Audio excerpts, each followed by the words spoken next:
मेरा नाम दिशा है। मैं जो भी कपड़े खरीद कर लाती थी तो उन्हें मेरा पति फाड़ देता था और फिर मुझसे रिक्वेस्ट करता कि तुम यही कपड़े पहनकर मेरे पापा के साथ चली जाओ और कुछ देर बाद ही वापस आ जाना। मुझे नहीं पता होता था कि मेरे ससुर मुझे कहाँ लेकर जाते हैं। एक दिन मैं अपने पति की बात आसानी से मान गई और जाने के लिए तैयार हो गई, लेकिन जब मेरे ससुर मुझे अपने साथ लेकर जाते तो वो मेरी आंखों पर पट्टी बांध दिया करते थे और सख्ती से मुझे मना कर देते थे कि अपनी आंखों को खोलकर बिल्कुल भी मत देखना और ना ही इस पट्टी को हटाना। अगर तुमने ऐसा किया तो तुम्हारा पति तुम्हें तलाक देकर घर से निकाल देगा। मैं अपने पति से बहुत प्यार करती थी, इसलिए अपने ससुर और पति के कहने को मैं मान लिया करती थी। अब हर दिन मेरे ससुर और मेरे पति मेरी आंखों पर कपड़ा बांधकर मुझे अपने साथ किसी अनजान जगह पर ले जाते थे, जहां पर मुझे कुछ अजीब सा शोर सुनाई देता था। एक दिन मैंने अपने पति से छुपकर अपने आंखों पर बंधी पट्टी में छोटे छोटे छेद कर लिए और फिर उस पट्टी को बांधकर मैं अपने ससुर के साथ चली गई। लेकिन जैसे ही मैं उस जगह पर पहुंची तो मेरे पैरों तले से जमीन निकल गई, क्योंकि वहां पर तो बहुत सारे आदमी। मेरी शादी मनीष के साथ 2 महीने पहले ही हुई थी। हम दोनों की जिंदगी बहुत अच्छी गुजर रही थी। मनीष से मेरी शादी मेरी मर्जी के मुताबिक ही हुई थी। हालांकि मनीष मुझसे शादी नहीं करना चाहता था। वो मुझसे शादी क्यों नहीं करना चाहता था ये तो मैं समझ नहीं पाई थी। मनीष मेरा क्लासमेट था। हम दोनों एक दूसरे को बहुत पसंद करते थे। मैं जानती थी कि वो भी मुझे पसंद करता है, तो जाहिर सी बात है कि पसंद करने वाला इंसान शादी भी करना चाहता है। लेकिन मनीष ने कभी मुझे शादी के लिए प्रपोज ही नहीं किया था। वो सिर्फ ये कहता था कि मैं तुम्हें पसंद करता हूँ और तुम्हें अपना एक अच्छा दोस्त मानता हूँ, बाकी मैं तुमसे शादी नहीं कर सकता। मेरे समझ में नहीं आता था कि वो इस तरह की बातें क्यों करता है। मैं दिल ही दिल में उसको बहुत प्यार करने लगी थी। मेरे दिल में मनीष के लिए बहुत सारी फीलिंग्स जाग उठी थी। एक दिन जब मैं कॉलेज से घर आई तो मैंने देखा कि मुझे देखने के लिए लड़के वाले आए हुए थे। मुझे जब ये बात पता चली तो मेरे होश उड़ गए, क्योंकि मैं उस लड़के से शादी नहीं करना चाहती थी। मेरी मोहब्बत तो मनीष से ही जुड़ी हुई थी, इसीलिए मैं सिर्फ उसके साथ ही अपनी जिंदगी गुजारना चाहती थी। मैंने उन लोगों के जाते ही मनीष को कॉल की और उसे सब कुछ बता दिया। मनीष ने कहा कि तो इसमें परेशान होने वाली क्या बात है, तुम अपने पेरेंट्स के कहने के मुताबिक शादी कर लो, वो लोग तुम्हारा भला ही सोचेंगे। मैंने मनीष से कहा, मेरा भला और बुरा सब कुछ अब तुम्हारे ही साथ है। तुम्हें मुझसे शादी करनी है तो बताओ, और अगर नहीं करनी तो मैं अपनी जीवन लीला खत्म कर लूंगी, क्योंकि मैं मनीष की दीवानी हो चुकी थी। मनीष मेरी इस बात से डर गया और उसने कहा कि तुम ऐसा वैसा कोई भी कदम नहीं उठाओगी। मैं आज ही घर जाकर इस बारे में अपने पापा से बात करता हूँ। मैंने मनीष से कहा कि तुम्हारे पास सिर्फ रात तक का ही टाइम है, क्योंकि मेरे मम्मी पापा को लड़के वालों को भी जवाब देना है और वो लोग जवाब सिर्फ तभी दे पाएंगे जब मैं उनको जवाब दूंगी। इसलिए तुम मुझे जल्द से जल्द जवाब दो कि तुम मुझसे शादी करना चाहते हो या नहीं, और सोच लेना कि मुझे जवाब सिर्फ हाँ में ही चाहिए। अगर तुमने मुझे इनकार किया तो फिर मेरी मौत के जिम्मेदार तुम ही होगे। मेरी बात सुनकर मनीष घबरा गया। उसने कहा, तुम फिक्र मत करो, मैं रात को ही तुम्हें कॉल करता हूँ। मुझे अब रात होने का इंतजार था कि कब मनीष की कॉल आए और मुझे उसका जवाब मिले। मैं भगवान से प्रार्थना कर रही थी कि मनीष का जवाब हाँ में ही हो। मुझे उसकी कॉल का इंतजार करते हुए रात के 12 बज गए, लेकिन अभी तक उसकी कॉल नहीं आई थी, जबकि मनीष का कहना था कि वो 11 बजे तक ही सो जाता है। मुझे तो बहुत घबराहट हो रही थी। हार मानकर फिर मैं 1 बजे के टाइम पर खुद ही उसे कॉल की, क्योंकि मैं उससे बात करने के लिए बेचैन हो रही थी। मेरी पहली कॉल पर ही उसने मेरी कॉल रिसीव कर ली। मैंने उससे कहा कि तुम कहाँ हो, तुमने मुझे कॉल क्यों नहीं किया अभी तक? मैं कितनी देर से तुम्हारी कॉल का इंतजार कर रही हूँ।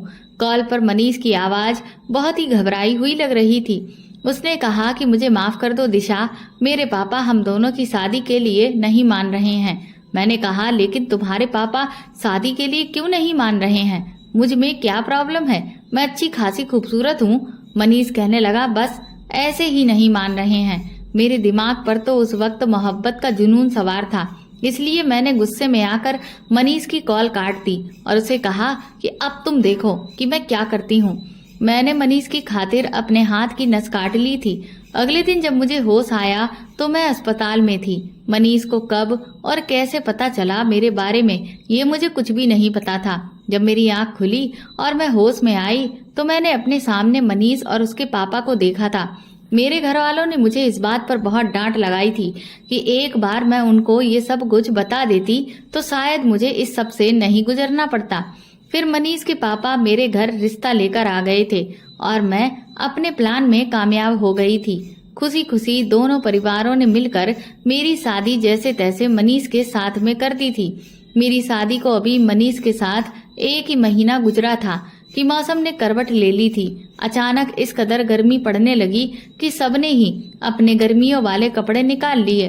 मेरी ससुराल में मेरी 2 नंदे और ससुर थे। मेरे माता पिता गरीब लोग थे। उन्होंने मेरी शादी सिर्फ नॉर्मल तरीके से ही की थी और मुझे नॉर्मल ही सारा सामान दिया था। मनीष भी इसी तरह की फैमिली से बिलोंग करता था। उसकी भी सिर्फ मामूली सी ही सैलरी थी। हम दोनों की शादी से उसके पापा ने किस लिए इनकार किया था इस बात का मुझे कभी पता नहीं चल सका था और ना ही मैंने दोबारा मनीष से इस बारे में पूछने की कोशिश की थी। मेरे पति का घर बस छोटा सा ही था और वो अपने घर में अकेला ही कमाने वाला था। उसके ऊपर अपने पिता और दोनों बहनों की जिम्मेदारी थी। अब तो उसके ऊपर मेरी जिम्मेदारी भी आ गई थी। मेरी बड़ी नंद का तो रिश्ता भी लगा हुआ था और इसकी एंगेजमेंट भी हो चुकी थी। अगले 1 साल बाद उसकी शादी है। शायद इसीलिए उसका बिहेवियर मेरे साथ नॉर्मल नंदों के जैसा नहीं था। वो मेरे साथ बहुत अच्छे से रहती थी और मेरी बहुत इज्जत करने वाली लड़की थी। मेरी उससे बहुत अच्छी दोस्ती हो गई थी। मगर मैं मनीष की जगह तो उसे नहीं दे सकती थी ना, क्योंकि मेरे पति ने मुझे शॉपिंग करने के लिए थोड़े से पैसे दिए थे और कहा था कि तुम मेरी बहन के साथ चली जाना। लेकिन मैं मनीष से जिद करने लगी कि तुम ही मुझे मार्केट लेकर चलो, मुझे तुम्हारे साथ ही शॉपिंग पर जाना है। वो मेरी बात पर हंसने लगे और बोले कि तुम बात को समझने की कोशिश करो, मुझे लड़कियों के कपड़ों के बारे में ज्यादा कुछ नहीं पता है। तुमने अगर मुझसे वहां पर एडवाइस मांग ली तो फिर मैं क्या करूंगा। तुम शालिनी को अपने साथ ले जाओ, उसकी चॉइस बहुत अच्छी है। वैसे भी उसके साथ तुम्हारी अच्छी दोस्ती हो गई है। बात तो मनीष की भी बिल्कुल ठीक थी, इसलिए फिर मैं उनकी बात मान गई। लेकिन उनसे प्रॉमिस लेना नहीं भूली कि वो मुझे रात का डिनर बाहर ही करवाएंगे। मेरी इस बात पर मनीष राजी हो गए थे, लेकिन उनके चेहरे पर मुझे कुछ परेशानियां नजर आ रही थीं। मैंने उनकी परेशानी की वजह नहीं पूछी थी, क्योंकि मुझे मार्केट जाना था। इसलिए मैंने अपनी ननद शालिनी को साथ लिया और मैं उसके साथ मार्केट शॉपिंग करने के लिए चली गई थी। मेरे पति ने मुझे 2 सूट लाने के लिए पैसे दिए थे। मैंने 2 ही सूट ले लिए थे। मैंने अपनी ननद को खुश करने के लिए उसे इयररिंग्स दिलवा दिए थे। वो भी उन इयररिंग्स को लेकर बहुत खुश हो गई थी, क्योंकि मेरे पास इतने पैसे नहीं बचे थे कि मैं अपनी ननद को भी कपड़े दिलवा सकती। वो मुझसे बहुत इम्प्रेस हुई थी। वो कहने लगी, भाभी आप तो दुनिया की सबसे बेस्ट भाभी हो। मैं उसकी बात सुनकर खुश हो गई थी। मैं चाहती थी कि मैं अपने ससुराल में जल्दी ही अपनी जगह बना लूं। मेरा पति पढ़ा लिखा और बहुत ही स्मार्ट था। उसकी इसी स्मार्टनेस पर ही तो मैं फिदा हो गई थी। उसकी आदत भी बहुत अच्छी थी। वो मुझसे बहुत प्यार करता था। मैं चाहती थी कि मैं मनीष से इतना प्यार करूं कि उसे मेरे बिना रहने की आदत ही ना हो। जब मैं घर आई और खुशी खुशी मैंने अपने कपड़े अपने पति को दिखाए तो उन्हें वो बहुत पसंद आए थे। अपने पति को देखकर मुझे ऐसा लगा जैसे मेरी सारी मेहनत वसूल हो गई है। मेरे पति कमरे में आ गए थे। मैं भी उनके पीछे पीछे ही कमरे में आ गई। फिर मैंने उन कपड़ों में से एक सूट निकालकर पहन लिया और मैं अच्छे से तैयार हो गई। मैंने अपने पति से कहा कि चलो चलते हैं। मेरा पति मुझे देखकर हैरान हो गया और कहने लगा कि कहाँ चलना है। मैंने कहा, क्या आप अपना वादा भूल गए हो? हम दोनों को रात का डिनर घर के बाहर ही तो करना था। आपने मुझसे वादा किया था ना। मेरे पति ने कहा, अरे अच्छा, मुझे याद आ गया। चलो ठीक है, आधे घंटे में चलते हैं। मैं अभी बाहर से होकर आता हूँ। मेरे पति न जाने आधे घंटे का कहकर कहाँ चले गए थे। मैं उनका काफी देर तक इंतजार करती रही। वो आधा घंटा नहीं बल्कि पूरे 2.5 घंटे के बाद घर आए थे। अभी ज्यादा टाइम नहीं हुआ था, रात के 9 बजे थे। उसके बाद हम दोनों मिलकर एक अच्छे से रेस्टोरेंट में खाना खाने चले गए। वहां पर हमने खाना खाने के बाद आइसक्रीम भी खाई और खूब एंजॉय किया। मेरा पति गरीब जरूर था, लेकिन मेरी हर ख्वाहिश को पूरा करता था। रात को 12 बजने से पहले हम लोग घर आ गए थे। मैंने अपने नए कपड़े उतार दिए और उसके बाद मैंने पुराने कपड़े पहन लिए। लेकिन अगले दिन जब मैं अपने नए कपड़े बाथरूम में लेने के लिए गई तो ये देखकर मेरे पैरों तले से जमीन निकल गई थी कि मेरे जितने भी नए कपड़े जो मैं कल लेकर आई थी वो कैंची से कटे थे। उसमें जगह जगह कट के निशान लगे थे। मेरी तो उन कपड़ों को देखकर आंखें फटी की फटी रह गईं। फिर मैंने अपने दूसरे वाला सूट देखा तो वो भी इसी तरह से कटा था। मैंने अपने पति से कहा कि अगर आपको मेरे कपड़े पसंद नहीं आए थे तो आप मुझे बता देते, मैं कपड़े चेंज कर लाती। लेकिन आपको कपड़ों की इस तरह की हालत करने की जरूरत क्या थी? मैं तो यही समझ रही थी कि मनीष को मेरे कपड़े पसंद नहीं आए, तभी तो उन्होंने कपड़ों के साथ ये सुलूक किया है। अलमारी में मेरे बाकी के कपड़े भी पड़े हुए थे, वो सारे भी कहीं न कहीं से कटे हुए थे। अब मेरे पास पहनने के लिए सिर्फ वही सूट था जो मैंने पहना हुआ था। सारे ही कपड़े कहीं न कहीं से कटे थे। मुझे अपने पति का ये सब कुछ करना बिल्कुल पसंद नहीं आया। मैं तो अपना सर पकड़कर बैठ गई और रोने लगी थी कि अब मैं क्या करूं। मेरे पास तो पहनने के लिए कपड़े ही नहीं बचे। मेरे पति खामोश खड़े हुए थे, वो तो कुछ कह ही नहीं रहे थे। मैं फौरन अपने ससुर के कमरे में चली गई और उनको अपने कपड़े दिखाने लगी। मेरे ससुर ने कहा कि तुम्हारे कपड़ों की ये हालत मैंने की है। मैं अपने ससुर की ये बात सुनकर चौंक गई। उन्होंने कहा कि रात को यही वाले कपड़े पहनकर तैयार हो जाना, हमें एक जगह पर जाना है। मेरी ये बात समझ नहीं आ रही थी। मैंने कहा कि मैं ये कपड़े पहनकर कहाँ जाऊंगी, ये कपड़े तो पहनने के लायक ही नहीं हैं। और आपने मेरे कपड़ों की ये हालत क्यों की है? आपको पता है कि इनमें से कोई भी कपड़ा अब पहनने के लिए नहीं बचा है। मुझे तो ये समझ नहीं आ रहा था कि मेरे ससुर मेरे कपड़ों को आखिर ऐसे हाथ कैसे लगा सकते थे। मैं तो उनकी बहू थी ना, पर फिर भी उन्होंने ये सब कुछ किया। मेरे ससुर मुझसे कहने लगे कि मैं अभी थोड़ा बिजी हूँ और इस बारे में मैं तुमसे बाद में बात करूंगा। मैं रोती हुई अपने कमरे में आ गई। जैसे ही कमरे में आई तो मेरा पति कमरे में मौजूद ही नहीं था, वो भी घर से बाहर चला गया था। मेरी तो कुछ समझ में ही नहीं आ रहा था कि इस घर में आखिर हो क्या रहा है। मैं सारा दिन अपने कपड़ों की वजह से परेशान रही और रोती रही।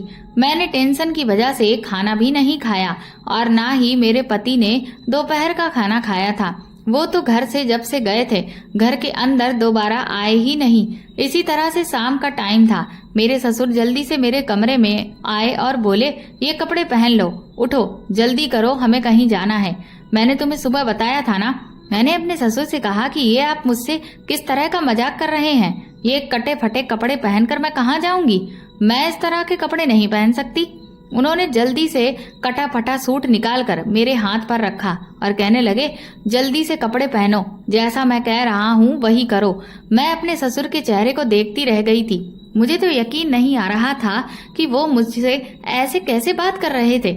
मैं बड़ी हैरानी और अफसोस के साथ अपने ससुर से कहने लगी, पापा जी, मैं ये कपड़े कैसे पहनूंगी? मेरी इस बात पर वो एकदम ही गुस्से में आ गए और कहने लगे, तुम्हें मेरी बात एक बार में समझ में नहीं आती? ये सब मैं नहीं जानता, बस तुमसे जैसा कह रहा हूँ वैसा ही करो। मैं तुम्हारा बाहर इंतजार कर रहा हूँ। तुम्हारे पास सिर्फ 5 मिनट हैं। इन कपड़ों को पहनकर जल्दी से तैयार हो जाओ और बाहर आओ, नहीं तो मुझसे बुरा कोई नहीं होगा। अपने ससुर का गुस्सा देखकर मैं मजबूर हो गई और उन कपड़ों को बाथरूम में पहनने के लिए चली गई। मैं बुरी तरह से रोने लग गई थी कि मेरे साथ ये सब कुछ क्या हो रहा है। शादी के 1 महीने के बाद ही मुझसे मेरी खुशियां छीन ली गई थी। मैं अपने ससुर के डर से जल्दी से वो कपड़े पहनकर बाहर आ गई। जब मैं बाहर आई तो ये देखकर हैरान थी कि मेरा पति भी वहां खड़ा था। मैंने अपने पति को रोती हुई नजरों से देखा और उनसे शिकायत करने जैसा चेहरा बना लिया। वो मेरी बात को समझ गए थे। उन्होंने कुछ भी नहीं कहा और खामोश खड़े रहे। मुझे देखकर मेरे ससुर मुस्कुराने लगे जबकि मैं रोती चली जा रही थी। मेरे ससुर ने मेरे पति से कहा, मनीष जाओ पट्टी लेकर आओ। मेरे समझ में नहीं आया कि वो किस पट्टी की बात कर रहे हैं। पहले तो मेरे पति ने उन्हें सिर हिलाकर इनकार किया, लेकिन फिर जब मेरे ससुर ने उन्हें गुस्से से घूर कर देखा तो वो काले रंग की एक पट्टी लेकर आ गए। मेरे ससुर ने मुझे देखकर कहा, ऐसे नहीं रोते हैं बेटा, ये आंसू पोंछ लो और अपने चेहरे पर मुस्कुराहट लेकर आओ। मैंने खुद को बड़ी मुश्किल से संभाला था। मैं मुस्कुराने लगी तो मेरे ससुर ने मेरे सर पर हाथ रखकर मुझसे कहा, आओ मेरे साथ चलो। फिर बाहर आंगन में जाते ही मेरे ससुर ने मेरे पति से कहा कि ये पट्टी वो मेरी आंखों पर बांधे। मैंने तुरंत ही कहा कि आप ये काले रंग की पट्टी मेरी आंखों पर क्यों बंधवा रहे हो। मेरे ससुर ने मेरी बात का कोई जवाब नहीं दिया। फिर मेरे ससुर मुझसे बोले, बहू तुम्हें ये पट्टी हरगिज नहीं खोलनी है। अगर तुमने पट्टी खोलने की कोशिश की तो फिर तुम्हारा पति तुम्हें तलाक देकर घर से निकाल देगा।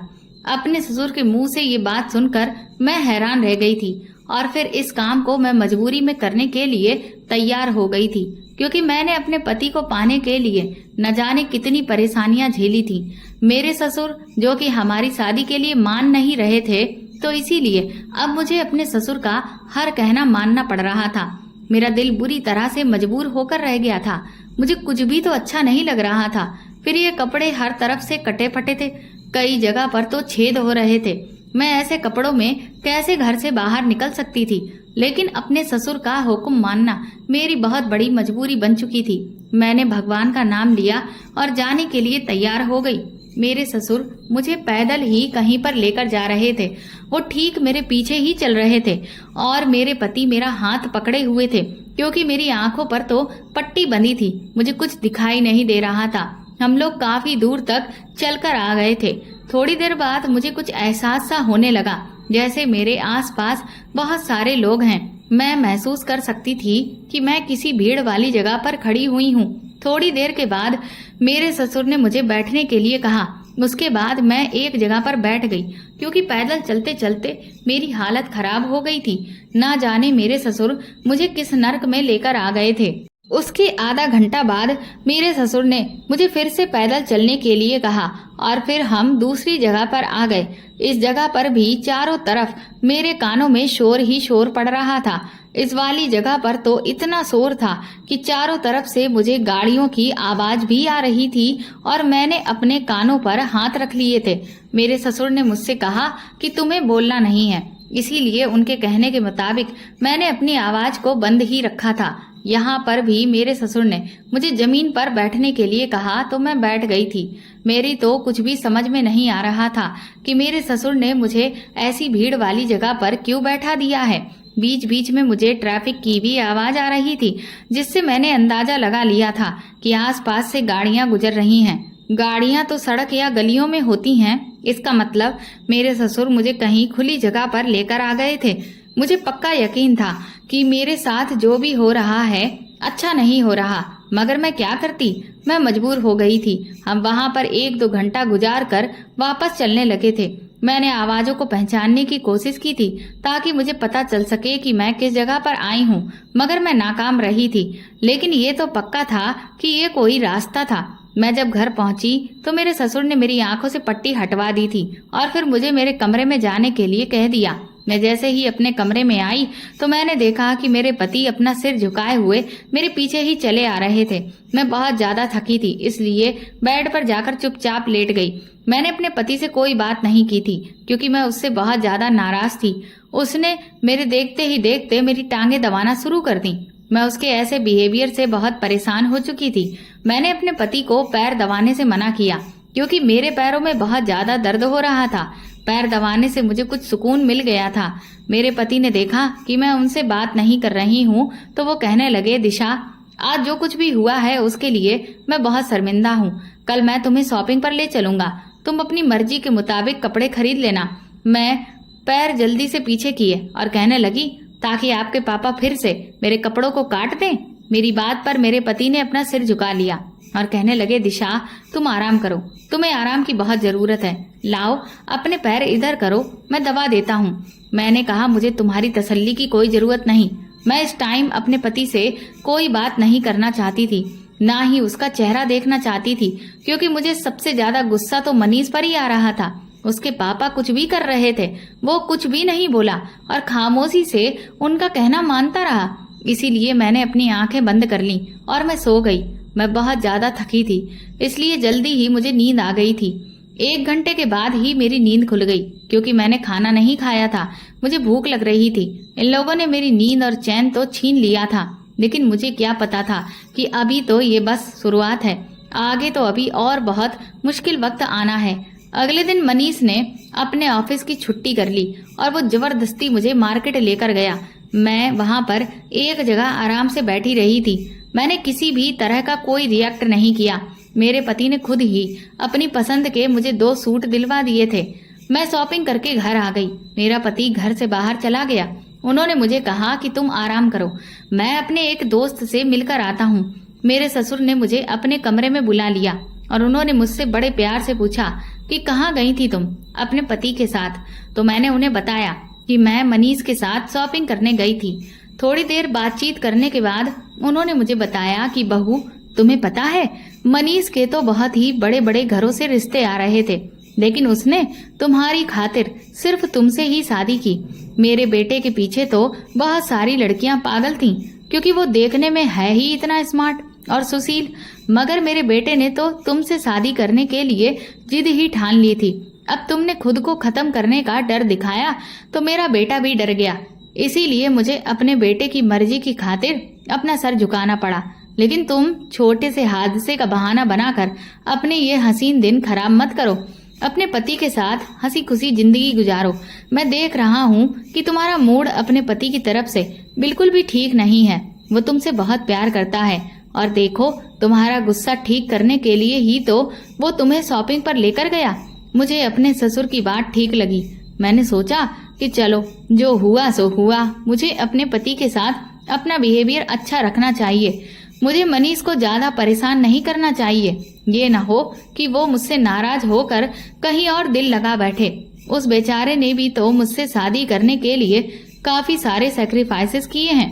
मैं अपने ससुर की बात सुनकर अपने कमरे में आ गई और अपने पति के आने का इंतजार करने लगी।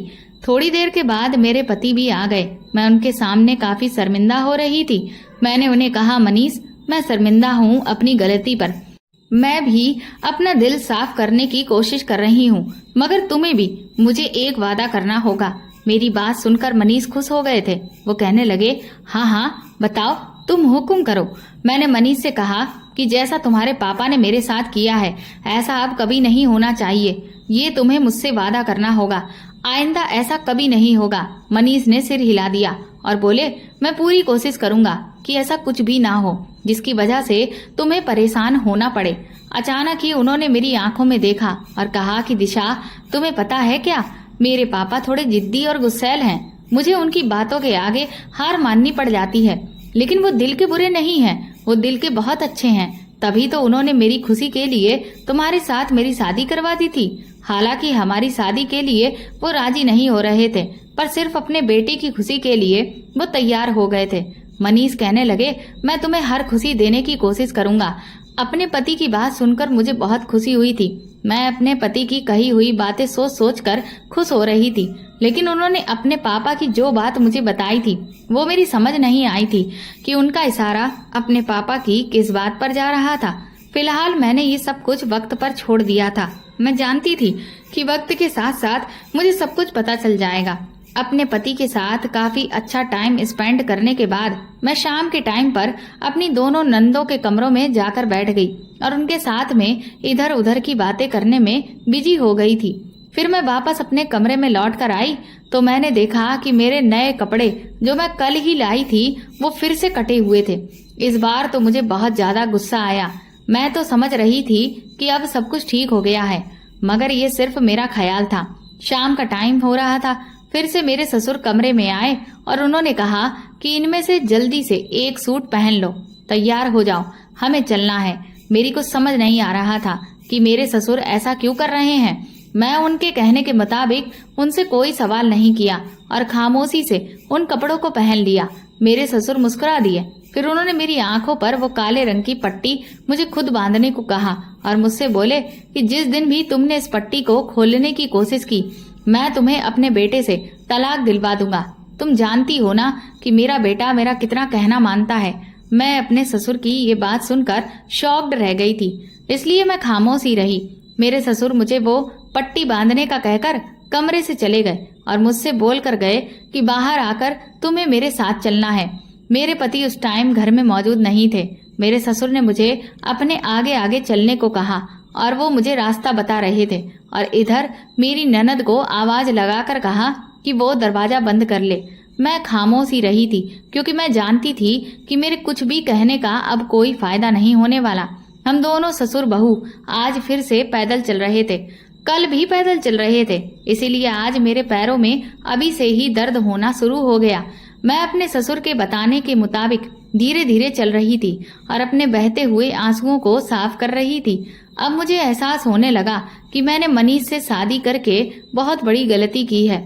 हालांकि मेरे पेरेंट्स मेरी शादी कहीं और करवा रहे थे, अब जबकि ये शादी मैंने अपनी जिद और अपनी मर्जी के मुताबिक की थी, इसीलिए मुझे शादी को जैसे तैसे निभाना ही था। मुझे अपनी मम्मी की कही हुई वो बात याद आ गई जिस पर उन्होंने मेरी शादी के टाइम कहा था कि दिशा, तुम इस लड़के से शादी तो कर रही हो और ये शादी हम तुम्हारी जिद की वजह से करवा रहे हैं, वरना जो रिश्ता हमने तुम्हारा ठुकराया है वो लड़का बहुत ही अमीर और अच्छी फैमिली से बिलोंग करता है। तुम वहाँ पर बहुत खुश रहती, लेकिन यहाँ शादी करने की तुम्हारी अपनी मर्जी है, इसीलिए तुम्हें अपनी लव मैरिज को बसाकर ही रखना होगा, क्योंकि 90% लव मैरिज सक्सेसफुल नहीं होती हैं। अपनी मम्मी की बात पर मैंने उनको जवाब दिया था कि मनीष मुझे बहुत प्यार करता है और मैं आपसे इस बात की शर्त लगा सकती हूँ कि मेरी शादी की बात मेरी जिंदगी अरेंज मैरिज कपल से भी ज्यादा अच्छी गुजरेगी। मेरे पेरेंट्स जब मेरी और मनीष की शादी के लिए मेरे खुद को खत्म करने वाले तरीके से मान गए, और तो और मनीष के पापा भी मान गए, तब मुझे लगा कि बैठे बिठाए मेरे भाग्य खुल गए हैं। लेकिन मुझे क्या पता था कि मेरे भाग्य खुलेंगे नहीं, बल्कि मेरी आने वाली जिंदगी इस तरह से खराब हो जाएगी। मुझे पछतावा होने लगा था कि मुझे अपने पेरेंट्स के कहने पर जहां वो मेरी शादी कर रहे थे वहीं पर कर लेनी चाहिए थी, लेकिन मेरे भाग्य में शायद यही सब होना लिखा हुआ था। हम फिर कल की तरह इस जगह पर पहुंच चुके थे जहां पर शोर ही शोर था और खूब गाड़ियों की आवाजें आ रही थीं। 2-3 घंटे इसी तरह से हमें इधर उधर टहलते हुए हो गए। कहीं पर मेरे ससुर मुझे कहते कि बैठ जाओ, कहीं पर कहते कि उठकर खड़ी हो जाओ, कहीं कहते कि बोलना बिल्कुल भी मत, बस खामोशी से जैसा मैं कहता हूँ वैसा ही करती रहो। 2-3 घंटे इसी तरह से गुजर जाने के बाद फिर हम अपने घर को वापस आ गए। घर आते ही मेरे पति मेरे पैर दबाने लगे, मगर मुझे सुकून नहीं मिल रहा था। मनीष शर्मिंदा होकर मुझसे बातचीत करने की कोशिश कर रहे थे। मैंने सोचा न जाने ये कब तक मेरे साथ होता रहेगा। मैंने अपने पति से भी पूछा था कि तुम्हारे पापा मेरे साथ ऐसा क्यों कर रहे हैं, लेकिन वो तो हर बात पर खामोश ही रहते थे। इसलिए मैंने सोच लिया था कि मुझे अब सच्चाई का पता खुद ही लगाना होगा। सारी रात मैं प्लानिंग करती रही। सुबह फिर से मेरे पति ने मुझसे कहा कि मैं तुम्हें शॉपिंग पर लेकर चलता हूँ। मैंने आज शॉपिंग करने के लिए अपने पति से इनकार कर दिया था। मैं अपने ससुर से कहने लगी, पापा जी, शाम को किस टाइम पर मुझे आपके साथ जाना है। मेरे ससुर आज मेरी इस बात पर मुस्कुराने लगे और कहने लगे, शाम के 5 बजे तुम बिल्कुल तैयार रहना। मैं उनकी बात सुनकर खामोश हो गई। मनीष से बातचीत करना मैंने बिल्कुल बंद कर दिया था, क्योंकि वो मुझे कुछ बताता ही नहीं था। और तो और घर में 2-2 नंदें थीं, उन्हें भी किसी बात की कोई खबर नहीं थी, क्योंकि मेरे ससुर अपनी बेटियों पर बहुत ज्यादा रौब दिखाते थे और अपनी बेटियों को कमरे से ज्यादा बाहर नहीं निकलने देते थे। मैं अपने कमरे में चली गई।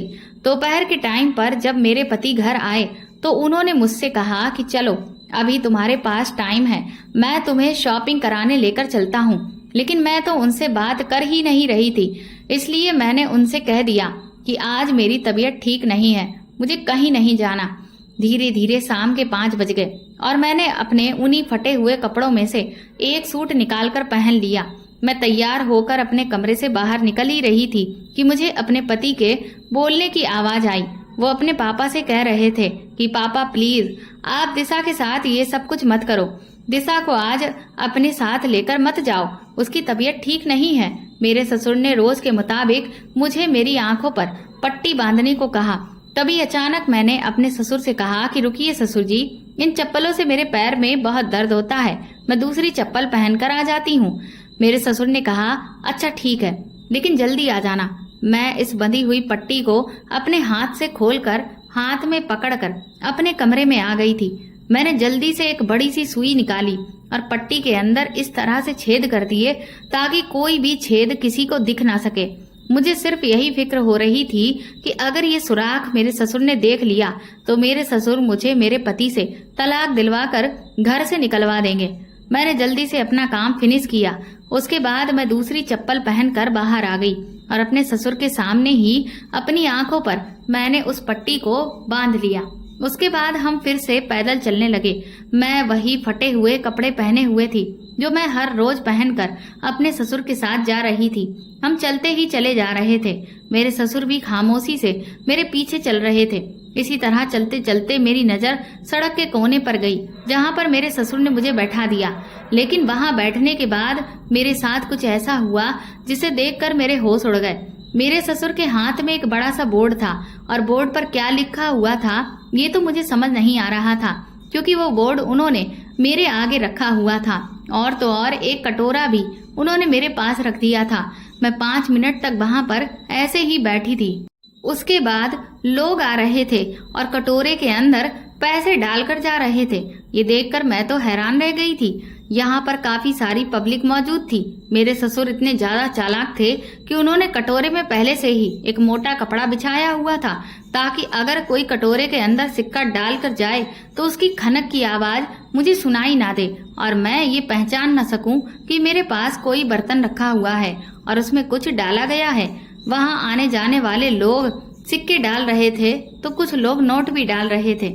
इसी तरह से काफी सारे पैसे हो गए। मेरे ससुर ने मुझे उस जगह से उठाया और अपने सारे सामान को बांध लिया। आधा घंटा उस जगह पर बैठने के बाद मेरे ससुर मुझे दूसरी जगह पर ले गए। यहाँ पर भी कुछ ऐसा ही हुआ था। मेरे ससुर ने मुझे बैठने के लिए कहा। इसी तरह से काफी सारे लोग इस कटोरे में पैसे डालते चले जा रहे थे। इसका मतलब ये था कि मेरे ससुर ने मुझे भिखारिन बना दिया था। मैं समझ चुकी थी कि मुझे अभी तक क्यों पता नहीं चल सका कि मुझे कहाँ ले जाया जाता है। इसी तरह से लगभग 2-3 घंटे बीत गए थे। मेरे ससुर के पास काफी सारे पैसे इकट्ठे हो गए थे। मेरे ससुर मुझे लेकर घर वापस आ गए। घर आ जाने के बाद मैंने सोच लिया था कि मैं ये सब कुछ और बर्दाश्त नहीं करूंगी। इसलिए घर के अंदर दाखिल होते ही मैंने अपनी आंखों से पट्टी हटा दी। घर में मेरा पति भी मौजूद था। मेरे ससुर ने जैसे ही मेरी इस हरकत को देखा तो उनको गुस्सा आ गया। उन्होंने कहा कि तुम्हें इतनी जल्दी पट्टी हटाने की क्या जरूरत थी? तुम्हें पता है कि तुम्हारी आंखों से पट्टी सिर्फ मेरी इजाजत पर ही हटाई जाएगी। मैंने अपने ससुर से कहा, तो फिर आज आपने कितने पैसों की कमाई कर ली है? मेरे ससुर मेरी बात सुनकर हैरान रह गए थे। हम दोनों की बातचीत सुनकर मेरा पति भी आंगन में आ गया। उसने हम दोनों को देखा तो वो शॉक्ड हो गया। मैंने अपने पति से कहा, तो तुम मुझसे इतने दिनों से ये राज छुपा रहे हो कि तुम्हारे पापा तुम्हारी पत्नी से सड़कों पर भीख मंगवा रहे हैं। आज मुझे मेरे सारे सवालों के जवाब मिल गए हैं कि मेरे साथ क्या होता है और मेरे कपड़ों को क्यों काटा और फाड़ा जाता है। मेरे ससुर कहने लगे, खामोश हो जाओ, अब इससे आगे एक लफ्ज भी मत बोलना। मैंने अपने ससुर से कहा, आज भी आप मुझे यही धमकी देंगे कि अगर मैंने आपकी बात नहीं मानी तो आप मुझे मेरे पति से तलाक दिलवा कर घर से बाहर निकलवा दोगे। मैंने कहा, आज मैं सारी सच्चाई जानकर ही रहूंगी और अगर आपने मुझे कुछ नहीं बताया तो मैं खुद इस घर को छोड़कर चली जाऊंगी। वैसे भी मैं भिखारन वाली जिंदगी नहीं जी सकती।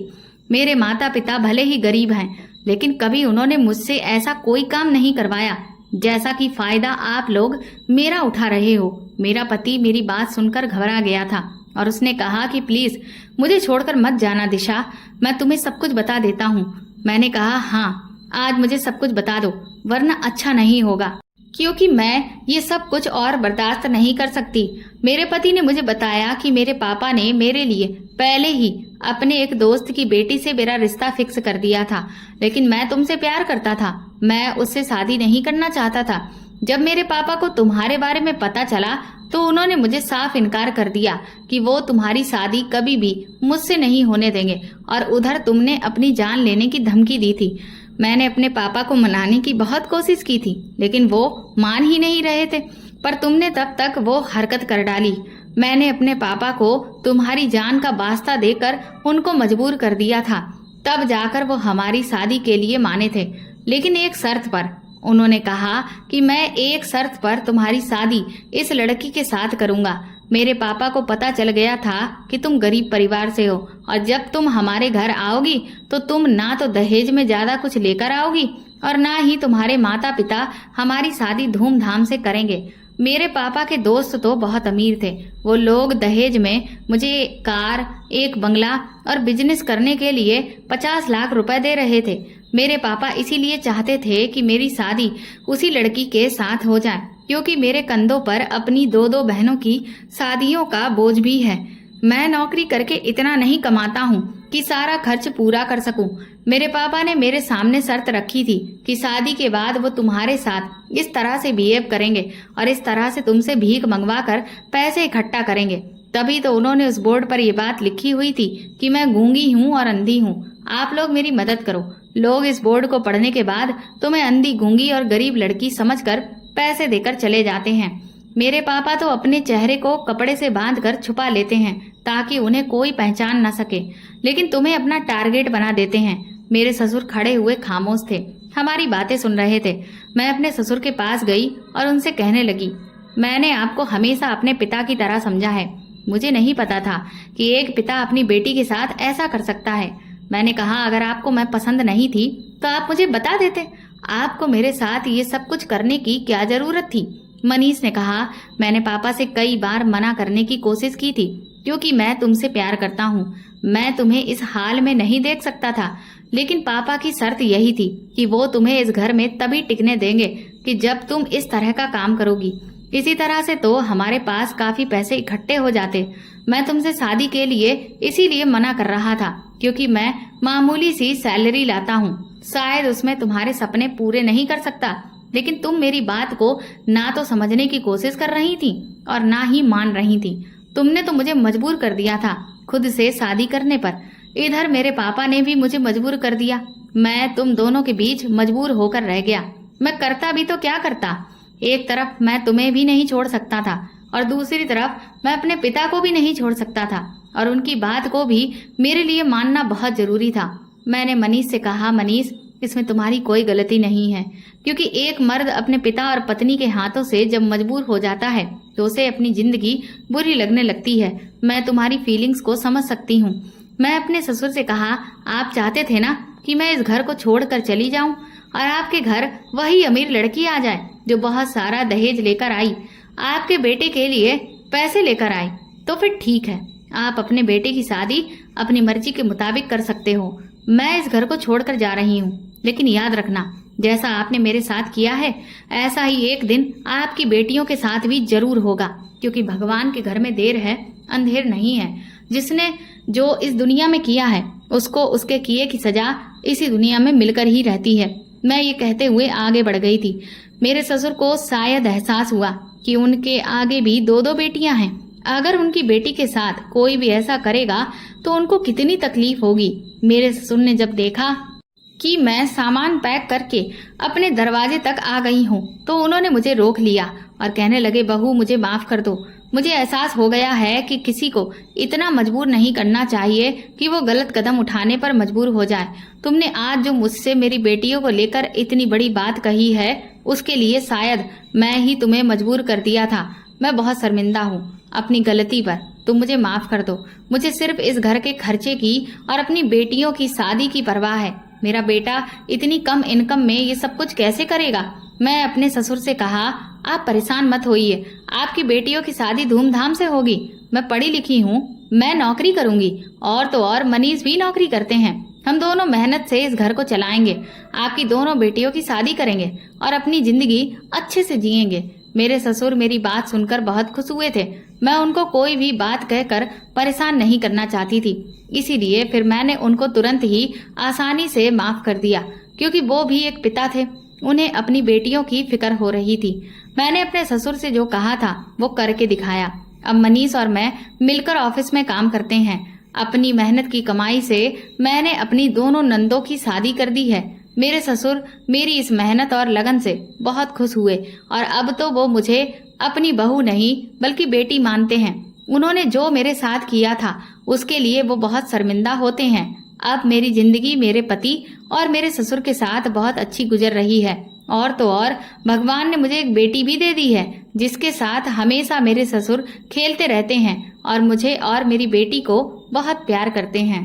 तो दोस्तों, आपको ये कहानी कैसी लगी हमें कमेंट करके ज़रूर बताएं और प्लीज़ इस कहानी को ज़्यादा से ज़्यादा शेयर और लाइक करके मेरे चैनल को सपोर्ट करें।